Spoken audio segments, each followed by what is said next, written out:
14. Celeste POV. Dahan-dahan akong bumaba ng hagdan ng palasyo. I heard Vincent already came home last night. I don't know where he came from. I usually get notified kung may mga conference siya. But this time, 2 weeks had quickly passed after nung na-aksidente ako.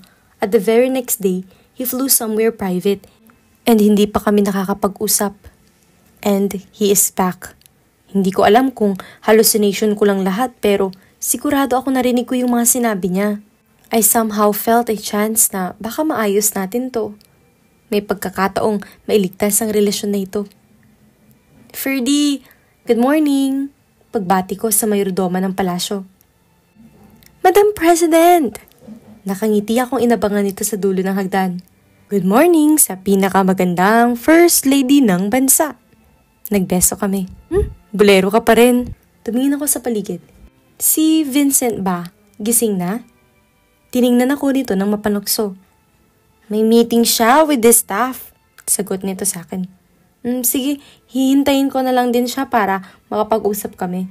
Sagot ko rito. Kung ako sa'yo, wag na. Tumatawa ito kaya tila na-confuse ako. Dahil paborito kitang madam, i-chika ko na sa'yo. Ang ano? Di ko alam pero parang natutuwa at na-excite ako. Inutusan niya akong maganda para mamayang gabi. Gawin daw special ang dinner. Sabi nito na tila kilig na kilig. Naghahanap nga ako ng restaurant na magugustuhan niyo pareho. Teka, sinasabi mo ba may plano si Vincent ngayong gabi? Tanong ko rito. Ano pa nga ba? Alam ko naman na para talaga kayo sa isa't isa kaya hindi ko malaman kung bakit naglalagi pa rito yung kapatid mong feeling fresh lagi. Natawa kami pareha sa sinabi niya pero sobrang bumibilis ang tibok ng puso ko dahil sa sobrang excitement. Alam ko na, mahal niya pa rin ako. He just built those walls around him kasi akala niya nasaktan ko siya but tonight we have a chance to fix everything. Uy, kinikilig ang madam. Ferdy teases me. Umiiling lang akong tumatawa. That's Vincent for heaven's sake. Kahit sinong babae ay kikiligin sa kanya lalo na kung asawa niya. I couldn't agree more. O siya, sige na at magpunta ka na kay Pam at magpaganda ng sobra. I'll just text you the address kapag nakahanap na ako ng magandang lugar para sa inyong lovebirds. Natatawa ko siyang tinalikuran. 2 linggo kitang di nakita, nagpapamiss ka lang pala. Usually, ay mas detalyado si Vincent. He fixed the restaurant, the food, everything when he want to take me out. Baka dahil sa sobrang kabisihan ay inutos niya lang ito sa kanang kamay niya. Pakiramdam ko ay lumilipad ako while going to Pam. Pero nag-drive talaga ako at tinakasan ko ang PSG ko. Nasa lobby na ako ng hotel ni Pam at kasalukuyang naghihintay ng elevator. Look who came down to earth! Napalingon ako sa nagsasalita. Likod mo pa lang, I knew it. You really are an angel. Fred! Akmang yayakapin ko siya pero pinigilan ko ang sarili ko. Oh, sorry, I almost forgot. Senator ka at artista ako. At asawa ka ng presidente na siyang best friend ko. They can try to make any issue they want, but I am definitely giving you a hug. Sabi nito at niyakap ako. Saglit lang yun. I miss this guy. Noon pa man ay close na sila ni Vincent. Nakakatuwa. Alam ko na madalas kayong magkasama ni Vincent pero lagi tayong hindi magtsyempo. Sabi ko rito. Oo nga, let's have coffee and catch up. Sabi nito na mabilis ko namang tinanguan. Pinauna niya ako at nagsimula na akong maglakad sa coffee shop ng hotel. Fred is a good friend of me and Vincent. Sa MU din siya nag-aral at isa siya sa mga close friend namin ni Vincent. Nauna siyang pumasok ng politika kay Vincent and look at him, all successful na. Mabait na tao si Fred at totoong maasahan namin parehas si Vincent. In-order niya na lang ako ng favorite kong Java chip at nag-Americano lang siya. Grabe, ilang taon nang lumipas Celeste. You still look the same. Tandang-tanda ko pa kung paano mapanganga si Vincent sa'yo nung una kanyang makita sa bulletin board. Doon pa lang, may spark na kayo. Ano ka ba? Bakit ba binubola ako ng halos lahat ngayon? Enough about me. Ikaw ang kamusta? Single ka pa rin? Humalakak ito dahil sa tanong ko. I'm engaged. With the Senate hearing and all. Wala pa yatang dawan ko. Mukhang may pinagkakaabalahan pa. Sabi nito at natawa ako. Hindi na tayo pabata, Fred. I know, kaya dapat tigilan nyo ng tampuhan nyo ni Vincent at mag-ayos na kayo. Sumeryoso ako ng tingin sa kanya. How I wish na simpleng tampuhan lang talaga. Pero ilang taon na kaming ganito. Hindi ko maiwasan ang malungkot. Ininom ko na lang ang inumin ko. Hinawakan ni Fred ang balikat ko. Both you and Vincent are a good friend of mine. Nandito lang ako para sa inyong dalawa. Thank you, Fred. At least kahit nung wala ako, Vincent have you by his side and knowing that kahit papaano ay napayapa ang puso ko. You really do love my best friend. Sabi nito at tumayo na. Naubos niya na rin ang kape niya.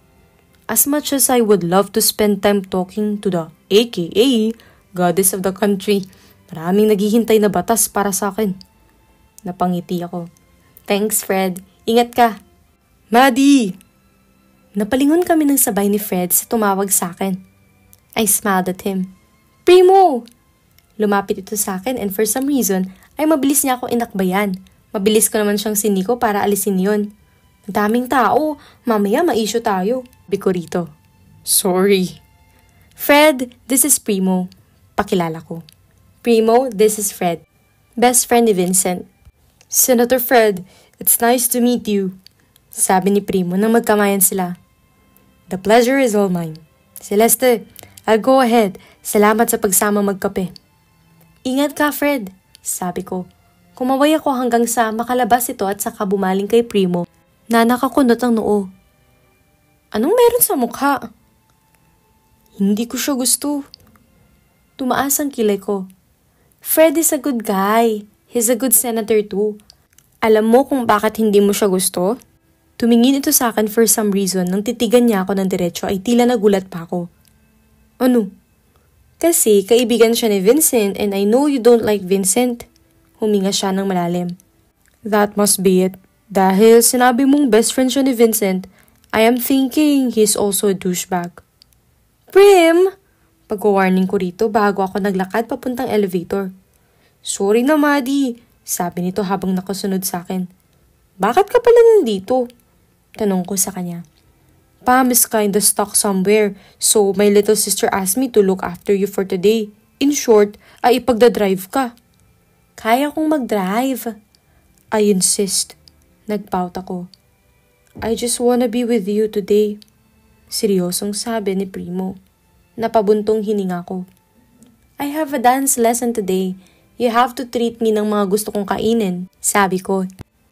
Ang yaman-yaman mo. Pero, ang kunat mo. Pagbibiro nito sa akin. Let's go, baby. Baby ka riyan? Cry baby, I mean. Sabi niya at tumawa. 3, 2, 1. Pagtatapos magbilang ng dance instructor. Let's take a quick break. Woo! Sabay-sabay naming sabi. Lumapit ako sa bag na dala ko at nilabas ang water bottle ko doon at pamunas. Celeste, hindi ka ba lalabas? I'll just stay here, Chloe. Baka umuwi na rin kasi ako. Sabi ko. Tumango naman ito at naglabasan na sila. Hinanap ko ang cellphone ko nang magulat ako nang may mag-play ng tugtog. Primo, sabi ko rito.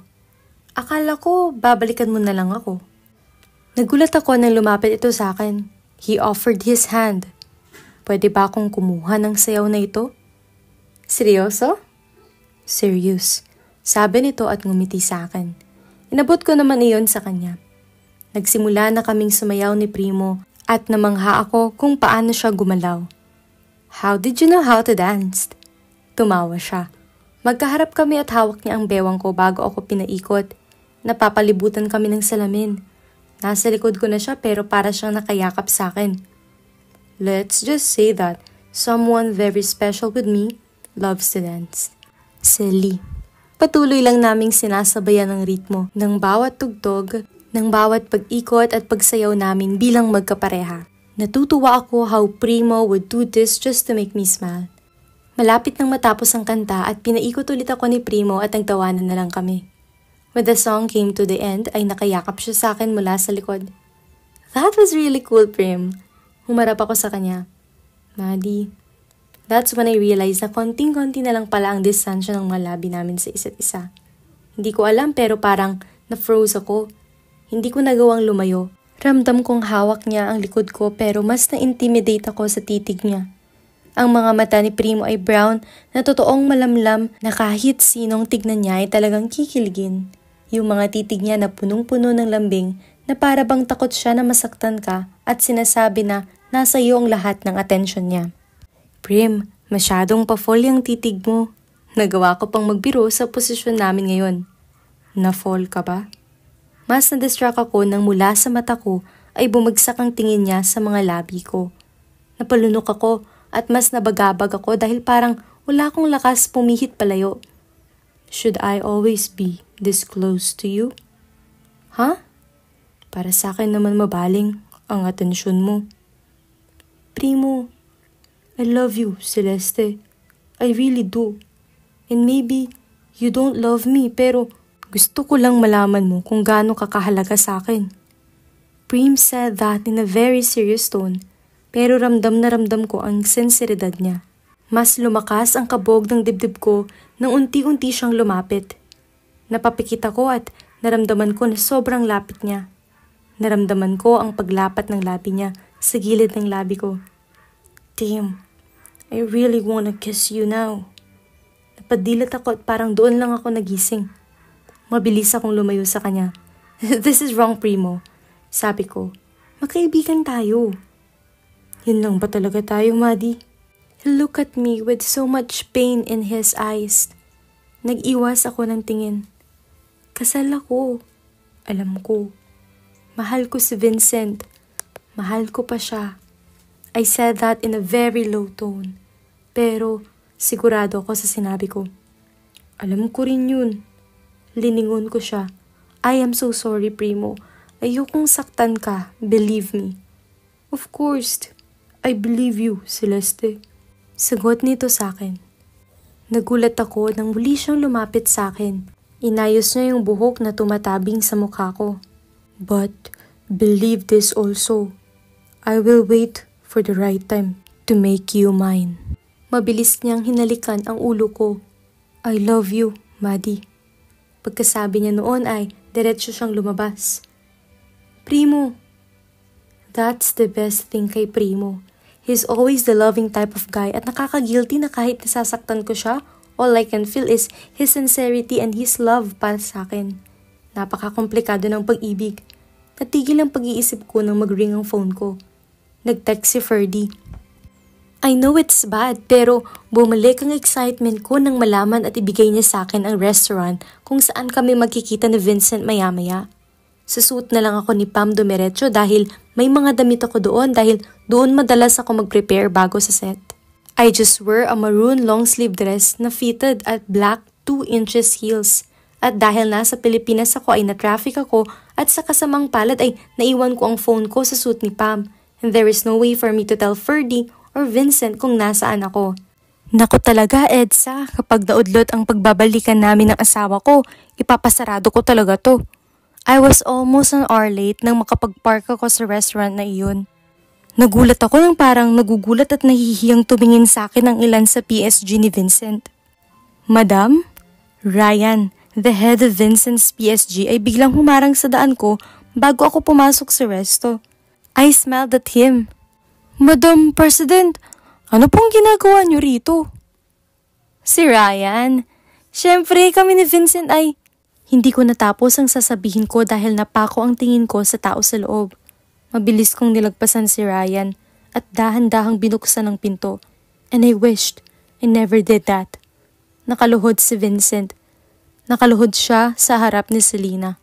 May hawak na pulang maliit na kahon. Hindi ko alam kung ano ba ang nauna. Ang pagbagsak ng luha ko or ang pagbukas ng box na iyon. Revealing ang ring. Isang engagement ring. Selena, will you marry me? Natakpan ko ang bibig ko para pigilan ang malakas na pagsinghap ko.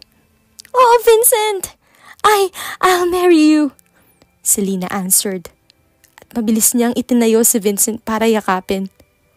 Mukha silang tuwang-tuwa habang ako ay nakatayo doon na pinaghiwa-hiwala yung maliliit na piraso. Eh di ako naman ang annulment, diba? Ako naman ang may gusto na matapos kami, di ba? Pero bakit ang sakit pag nasa harapan mo na? Mabilis akong tumalikod at lumabas. I just walked and walked and walked. Iniisip na sana gaya ng paa ko ay mapapagod ang puso ko. Umupo ako sa isang bakanting bench at doon ako napaluha. Ang sakit. Ang sakit pala. Hindi ko pa pala kaya. Paano niya nakakaya lahat to? Sinuntok-suntok ko yung chest ko hoping that it will stop the pain. I am so stupid! Ang tanga-tang mo, Celeste! Sabi ko sa sarili ko while I was crying.